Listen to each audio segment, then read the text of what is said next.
Hello friends, welcome to AD star classes. आज हम बात करने जा रहे हैं इसरो के दूसरे पार्ट के बारे में। इसरो के दूसरे पार्ट में मैं आपको सबसे पहले चंद्रयान 2 के बारे में बताऊंगा। चंद्रयान 2 जिसे 2019 में लॉन्च किया गया था, उसके बारे में मैं आपको पूरा परिचय दूंगा। साथ ही उससे जुड़े जितने भी इंपॉर्टेंट फैक्ट हैं और एग्जाम के पॉइंट ऑफ व्यू से वो कितना इंपॉर्टेंट है, उसके बारे में मैं आपको इस वीडियो में पूरा डिटेल से बताऊंगा। तो आप हमारे इस वीडियो को पूरा देखिए।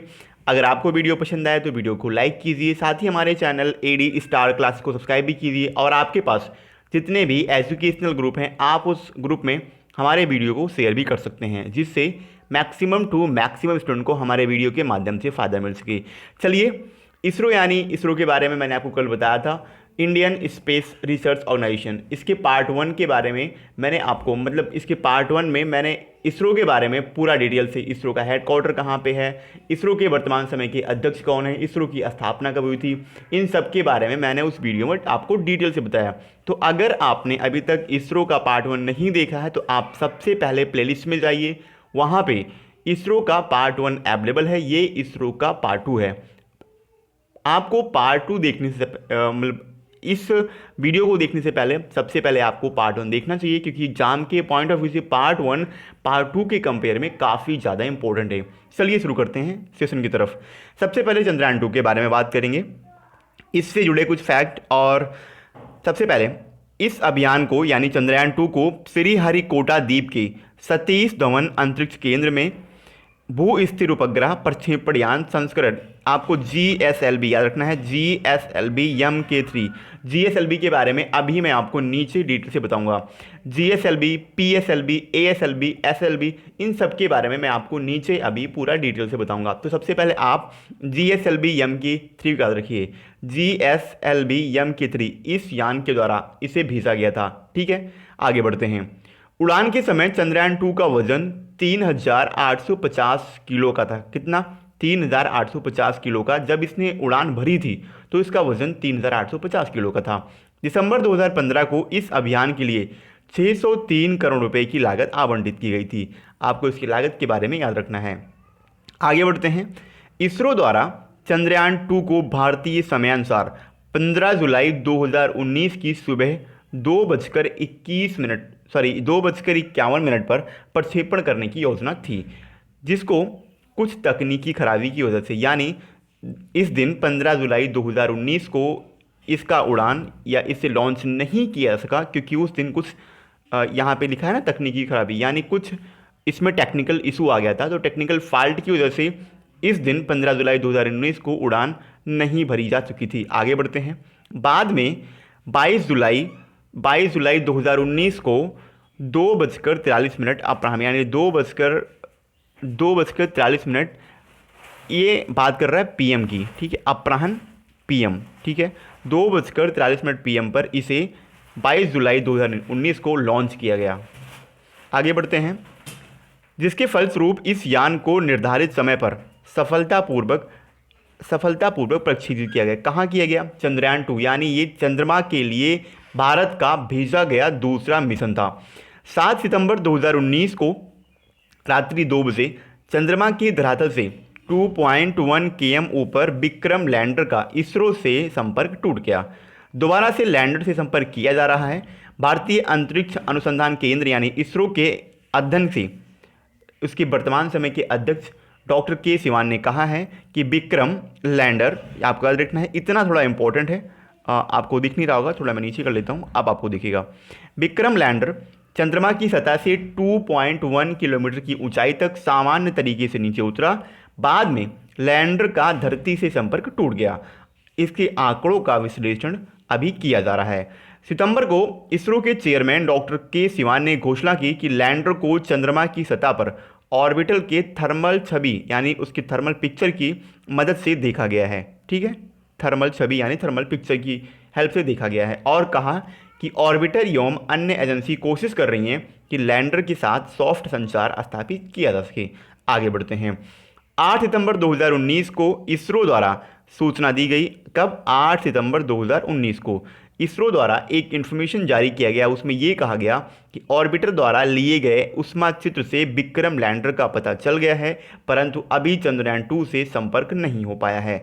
यानी आपको चंद्रयान 2 के बारे में इतना याद रखना है कि चंद्रयान 2 को लॉन्च कब किया गया था। तो आपको डेट याद रखनी है, मैंने आपको डेट इससे पहले बताया 22 जुलाई 2019 को आपको ये डेट रखनी है, 22 जुलाई 2019। और इसे कहाँ किया गया था? तो इसे वर्तमान समय में सतीश धवन अंतरिक्ष केंद्र जो कि श्रीहरिकोटा द्वीप पे है, वहाँ से इसे लॉन्च किया गया था। ठीक है, आगे बढ़ते हैं। कुछ मुख्य प्रक्षेपण यान के बारे में मैं आपसे बात करता हूँ। SLV-3, SLV का फुल फॉर्म होता है सैटेलाइट लॉन्च व्हीकल। आपको इसका फुल फॉर्म याद रखना है, सैटेलाइट लॉन्च व्हीकल। ये साधारण क्षमता वाला प्रक्षेपण यान होता है जिसका सर्वप्रथम प्रयोग 18 जुलाई 1980 को किया गया था। यानी सबसे पहले भारत में SLV-3 का विकास किया गया था। इसके प्रयोग के बाद भारत अंतरिक्ष क्लब का छठा देश बना था। आपको याद रखना है, जब SLV-3 का प्रयोग किया गया उसके बाद इंडिया स्पेस क्लब का छठा देश बन गया था। 5 अन्य देशों की बात करते हैं तो 5 अन्य देशों में भारत से पहले रूस, अमेरिका, फ्रांस, जापान और चाइना थे।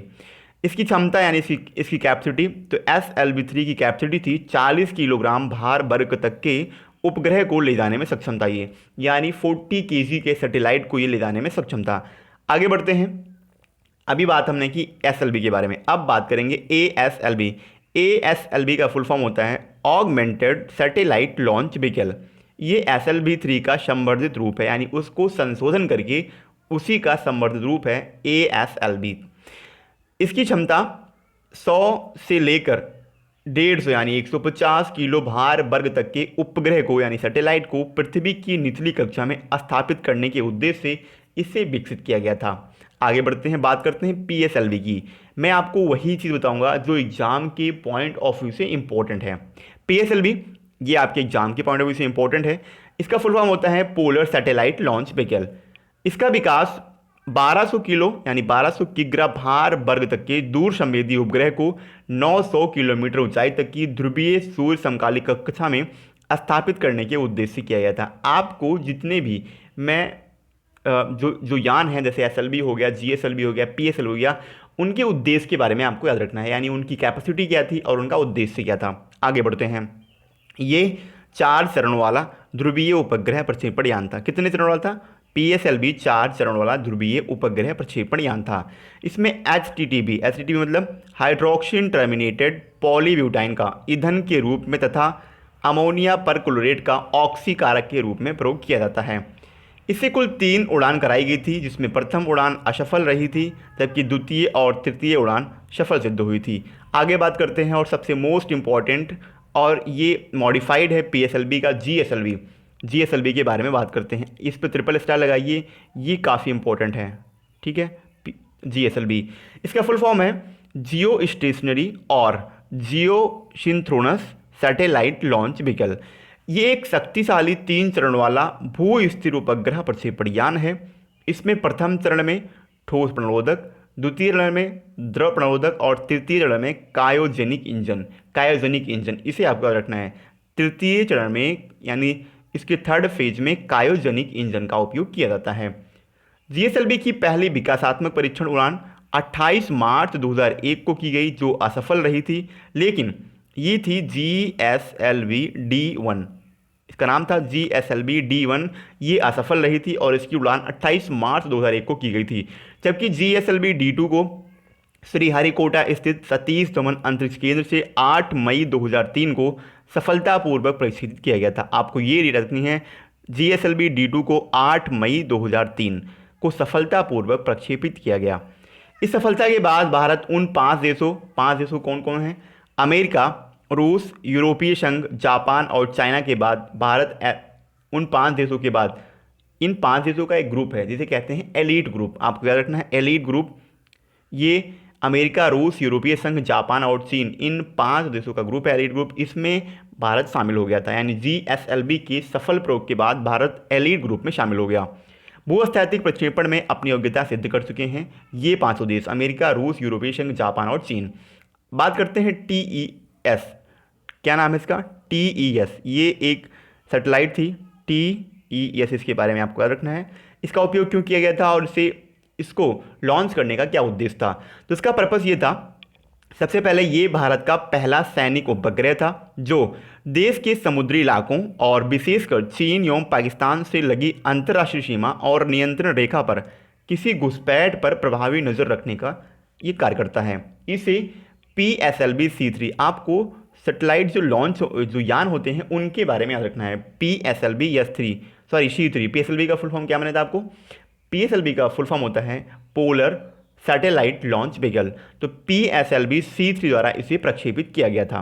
कौन सा? TES को। आगे बढ़ते हैं, कुछ देशों के अंतरिक्ष यात्रियों के नाम मैं आपको बताता हूँ। सबसे पहले अमेरिका। अमेरिका के जो स्पेस यात्री होते हैं उन्हें एस्ट्रोनॉट कहते हैं। क्या कहते हैं? एस्ट्रोनॉट्स कहते हैं।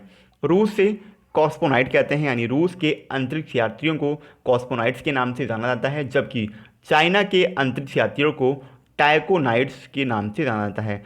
दोस्तों, हमारी वीडियो आज की यहीं समाप्त होती है, लेकिन मैं आपको एक बार ज़रूर बताऊंगा, अगर आपको इस वीडियो की PDF चाहिए तो आप नीचे डिस्क्रिप्शन में जाके टेलीग्राम ग्रुप ज्वाइन कर सकते हैं और वहां से आपको सारी वीडियोज़ की PDF एक साथ एक ही प्लेटफॉर्म पर अवेलेबल मिलेगी। साथ ही आज हमारा इसरो का दूसरा पार्ट समाप्त हुआ। इसरो के पार्ट 1 और पार्ट 2 को मिला के आपकी मैक्सिमम टू मैक्सिमम जो एग्जाम के पॉइंट ऑफ व्यू से इंपॉर्टेंट है और जहाँ से क्वेश्चन बनेंगे वो आपसे यहीं से क्वेश्चन पूछे जाएंगे। तो इसलिए मैं आपसे एक बार फिर कहूँगा, आप वीडियो को पूरा देखिए। अगर आपको वीडियो पसंद आए तो वीडियो को लाइक कीजिए, साथ ही हमारे चैनल AD स्टार क्लासेस को सब्सक्राइब भी कीजिए और आपके पास जितने भी एजुकेशनल ग्रुप हैं आप उस ग्रुप में हमारे वीडियो को शेयर भी कर सकते हैं, जिससे मैक्सिमम टू मैक्सिमम स्टूडेंट को हमारे वीडियो के माध्यम से फ़ायदा मिल सके। दोस्तों, आज के लिए इतना ही। जय हिंद।